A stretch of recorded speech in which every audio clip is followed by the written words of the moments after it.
Your cybersecurity solution is here. Introducing Pentester's Advanced Cybersecurity Suite. Ready for peace of mind? Try it for free. No credit card required. Pentester.com.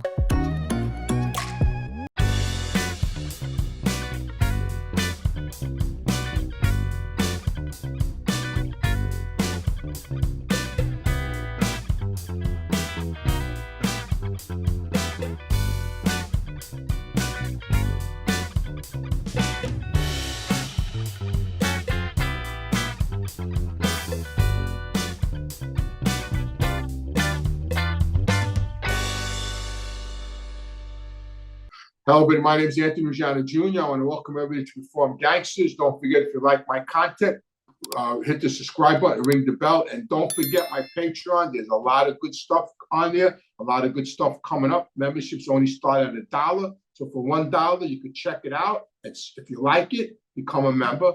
So I hope everybody does that, because I need to retire from my 9-to-5 job. So please become a member. So what I want to talk about today is, so I saw a picture this morning online of a friend of mine that I knew that was around John Gotti. So this is a screenshot of the guy with the glasses right here, the guy with the brown suit and the glasses. That's Iggy. Okay? He was a main member of the Gotti crew. So I want to talk about different statuses of made guys and how a lot of them were broke. I mean, not all of them. You know, people think because that you're made, you're on top of the world, and money's rolling in, and that's not how it is. You know, like he was broke. He was dangerous. So like when I first met him, my father told me that he did a lot of work. That means he was a killer. That was the term. The terminology when I would meet wise guys with my old man, he would say he's a good kid or he did some work. That means he was a killer. He killed people. You know, how many he did, I don't know. But he always told me that Iggy was dangerous. Iggy did work. Soon as John Gotti became the boss, he became a made member. I had one sit down with him. We was shaking down somebody. That wasn't with. I knew for a fact he wasn't with anybody. So we were grabbing him and we were shaking him down. The next thing I knew, Iggy sent for me. He sends for me, and he met me in this auto body shop around the corner from Cafe Liberty. And Mikey Gal was with him, Tony Lee's brother, my father's darling partner at the time, because Tony Lee had died. My father was in prison, and I went to the sit down with Mike, and Mikey was there. And he told me that I couldn't shake this guy down no more because the guy was around him. And I knew that was a blatant lie. And I told him, with all due respect, but that's not true. I said, the guy's not around nobody. I said, what happened? He reached out to you to help him. So, there's money in it for you and Mikey. So you're trying to glom the guy. So how that transpired was, the guy reached out to Iggy to tell him that we were shaking him down, and he probably offered Iggy a couple of dollars, and Iggy tried to rope-a-dope me and tell me the guy was with him. And I knew that was a lie. And I said, listen, that's not true. The guy's not with you. That's bullshit. And we had a little bit of an argument. And Mikey Gal, who was a scumbag, even though he was Tony's brother, he stuck up for Iggy. And when we walked out of the auto body shop, I told Mikey, how could you do that? How could you this guy's lying. How could you take his back? I said, he's blatantly lying. This kid isn't around him. This kid's not around nobody. I said that this kid just reached out to him. And then I found out later on, it wasn't even the kid that reached out to him. It was the kid's family that reached out to him, Iggy. And so it had to go upstairs because I wasn't letting it go, and I won the decision. Iggy just forgot about it and let it go, and the kid stood with us. The kid was a car thief. It was over cars. It was The kid was a car thief. He had chop shops. The kid, so there's wise guys that become made that don't know how to earn money, that don't know how to create anything. Like Skinny Don Pizzoni, he's another guy. He was a killer. He couldn't create shit. You know what I mean? He just was a taker. Bring me envelopes. You know what I mean? And then the wise guys that were earners and killers, like Fat Andy and Tony Lee and John Gotti and Jeannie Gotti, they were the cream of the crop. I mean, if you could earn money and be a killer, you were top shelf. You were top shelf wise guy. You know what I mean? That was it. You had all. You were it. You were the cream of the crop. When I worked in a crop game in the 70s, I worked in a crop game in the Bronx. So back then, there was no casinos in Atlantic City yet. So the mob had dice games, big dice games, like $300 limit games, dice games where people came there and lost 30, 40,000 in the afternoon shooting crap, like crazy money, exchange hands, all cash. They used to come in literally, guys used to come in with shopper bags full of money, paper bags full of money, and shoot crap. And how it went was the day was broken up. And not because not everybody knew how to run crap games. Not everybody had the guys around them that could work a crap game, like, be stick men, be dealers. You needed skills to run a crap game like a casino. You had to know how to do it. Be laddermen. Laddermen were like the eye in the sky. Like now you walk in and there's cameras. Back in the day, before that happened, they used to put two ladders at the end of the crap table, and guys would actually sit on the ladders and watch the game. They were called laddermen, and they used to watch the game to make sure nobody was stealing money and keep track of the money. And they were the eye in the sky. They were called laddermen, and we would sit on the ladders on each end of the table. And so each family had a time slot that ran crap games. At this time, Fat Andy, my father, and Tony Lee, their crew, and a crew from the Genovese family, this guy Mango, and a couple of other guys, they were the bankers. They banked the crap game. The Lucchese's were the Shylocks. They Shylocked. It was a father and son. The father was the wise guy. They Shylocked the game. The Banana family wrote the numbers because guys would play crap and bet $100, put $50 on 1, 2, 3, put $100 on the 769, put $20 on 558, and they would play numbers all day. And the Colombo family wrote the numbers. So we worked in this crap game. My father's crew worked the tables, and the Genovese guys, they were there too. They were the bankers. They watched the money. And there was a guy there that looked like a bum that used to just hang around. And every day, at the end of the day, he would get $100 pay. They would give him $100 because that's what we got. We got $100 a day. The staff got $100, which was in 1972. $100 a day was a lot of fucking money. You know what I mean? $500 a week cash. You were living large. You know what I mean? So, and every day they used to give this guy $100. He looked like a hobo, right? So one day I asked Freddie Hart, I said, this guy, who is he? Why do they give this guy $100 a day? And he said, he's a wise guy. Said, he's a wise guy? He was a brokester. He was the made guy. He was with the Colombo family. No, I think he was with the Banana family, but he was a made guy. He was a made guy. He looked like a bum. Then I knew other made guys that were multimillionaires that they used to sit in the Ravenite all day and just play cards. They were little old men. They were wise guys. They were zillionaires. They never left. They used to play cards all day, play gin, play rummy, play solitaire. You were walking, they'd be sitting against the wall. They were multimillionaires. They never left the Ravenite. They never left Mulberry Street.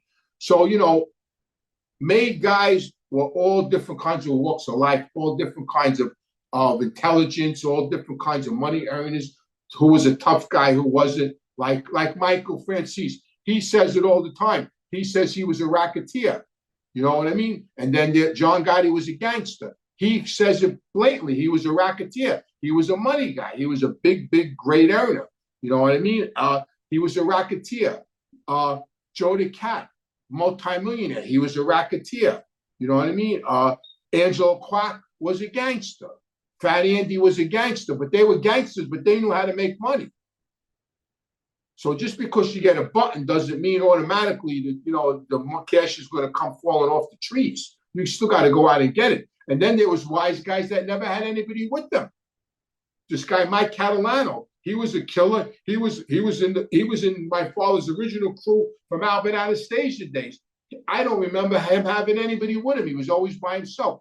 My D, the guy that lived upstairs from the Ravenite, nobody was ever around him. Maybe one guy later on was around him that took care of the Ravenite. They might have put him with him. But so there was wise guys that never even had crews. Then there was wise guys like my old man that had 75 guys with them, or 75 associates. So, you know, different levels, different different things, different earnings, different ways to earn. Like getting back to the crap games. Not every crew, like Paulie in the 60s, the Gambinos, my father always had the crap games in the Gambino family. His crew always had a crap game. In the 60s, they were partners with Paulie Vario, the Lucchese's. They had big major crap games in the 60s. In the 70s, they were partners with the Genoveses. Then in the 80s, the last crap game I worked in the 80s, actually John Gotti, they had the crap game with my old man Tony, John Gotti, Jeannie Gotti, and I worked in that crap game. And that crap game originally started on top of the Burger and Hunt and Fish Club. And then they moved it to Mott Street. It started out on top of the Burger and Hunt and Fish Club. And then from there, they moved it to Mott Street. And other families had something to do with that. But it originally started on top of the Burger. That was the last crap game I actually worked in. And it's funny because Joe Messina would come up there and shoot crap, and everybody came up there and shot crap. I mean, guys that became bosses of families would come up there and shoot crap. So, you know, different families, different wise guys, they got their butt in different ways. When they got made, they made money different ways. Some knew how to earn money, some were takers. Like when I took over, this vending company, I took over a vending company, and Skinny Dom was made acting captain for Jojo Carrazza, and Pete was the acting boss, Pete Gotti. He sent for me, and he told me, "Don't you think it's time that you bring us an envelope?" So I looked at him. I said, "You want me to bring you an envelope?" I said, "How about we do this? There's two things we could do." I told him. I says, "How about tomorrow morning you meet me 5:30 in the morning. You come with me to the ghetto, to the hood, to where all my vending spots are, in Dominican after hour joints and Jamaican posse joints, and you come with me and you collect all the money and help me straighten out all the beefs, and then at the end of the day I'll split the money. If you can't do that, you're on my father's visiting list in Allenwood. Get in your car, drive up to Allenwood, and whatever he tells you I should give you, that's what I'll give you." He called me a scumbag. He goes, what are you joking, you scumbag? I said, "No, you want to shake me down now? You want me to give you an envelope? What are you joking?" Because he was a wise guy that didn't know how to earn money. So the point I'm trying to make, there's wise guys and then there's wise guys, you know what I mean? Like different kinds of wise guys, you know, and the cream of the crop are guys like Fat Andy, Jeannie Gotti, John Gotti, Tony Lee, you know, guys like that. Those are the cream of the crop. Johnny Koenig, you know, those are the cream of the crop that know how to make money and that are dangerous. Those are the guys that get elevated, that become, you know, whatever. I'm going to send over like 6 of your best stories that you've told. A couple from like when you were a kid, that one with your dad in the M80 is a great story. When my father had to fight with the neighbor, when the neighbor punched my father in the face. With the gun in the ear. Woo! Yeah, like that. Yeah, as you were a kid, but what, 17? That's very. I was a teenager. That was a scary day, let me tell you. That guy hit my father some fucking shot. He had some shine in my own man. That's why it's impactful. The way he told that, nobody ever hit Fat Andy other than that guy. No, not to my knowledge. No, I mean, he had fist fights. He had a fight in the Copa and he lived to speak about it. That's another good story, too. Not many people, that was a big no-no, fighting in the Copa. He had a fight on the steps leading down into the showroom. What was it over? So they were upstairs they were in the lounge drink, because he used to go to the Copa sometimes just to hang out in the lounge and listen to they had great trios and bands in the lounge upstairs. The showroom was in the basement. The lounge, they had a beautiful lounge upstairs, and they used to have, good entertainment in the lounge. And he used to go there a lot just to hang out and drink and listen to music and bullshit, you know what I mean? So he was in there one night with a couple of his guys that were with him, and there was another crew, this guy, Philly Brush, they used to call him. He was a wise guy with the Genovese family, I think. And one of my father's friends, this guy, Larry Suzamio, unfortunately got drunk and he pinched this woman's ass, and it was one of their girlfriends. And then, so they said something. So my old man let Larry and the other guy, one or two other guys that was with, he made them leave because he didn't want them to raise their hands to anybody. So he made them leave. And he went downstairs to the showroom, and then when he was walking up the stairs, Philly Brush and one or two of his guys were on the stairs, waiting for my father to come up, and they started fighting with my old man. They jumped my father on the stairs, and they started fighting, and my father started throwing punches and everything, and they broke it up. And of course, Gambino sent for my father and everything. And Philly, they both knew they were friends. They both knew they were wise guys, but they both made out they didn't know. My father and Philly Brush said, if I would have known he was a friend, and they played that bullshit off, you know what I mean? Because they were never really formally introduced to each other because they were from different families, you know what I mean? But they both knew who each other was. So they played it off that they didn't know, and they just got reprimanded. And so Gambino and they just got reprimanded, for fighting in the Copa, and then they just straightened it out amongst themselves. Because years later, we were in a crap game, and and the Genovese family had a piece of the crap games, and Philly Brush came up, and he said hello to Nicky Carrazza, who was my father's main guy, and Nicky, when he walked away, he goes, yeah, now he's my friend, this fucking guy, after he jumped your father in the Copa. Him and his friends jumped your father in the Copa, and Nicky cursed him. Why it was so taboo for guys to fight in the Copa? Because the Copa was owned by the five heads of the family. They owned the Copa. Whoever was the boss of the families got an end of the Copa, and Julius Fidel ran it for them. So every head of the five families were partners in the Copacabana, and Julius Fidel was the alleged owner on paper, and he actually ran it.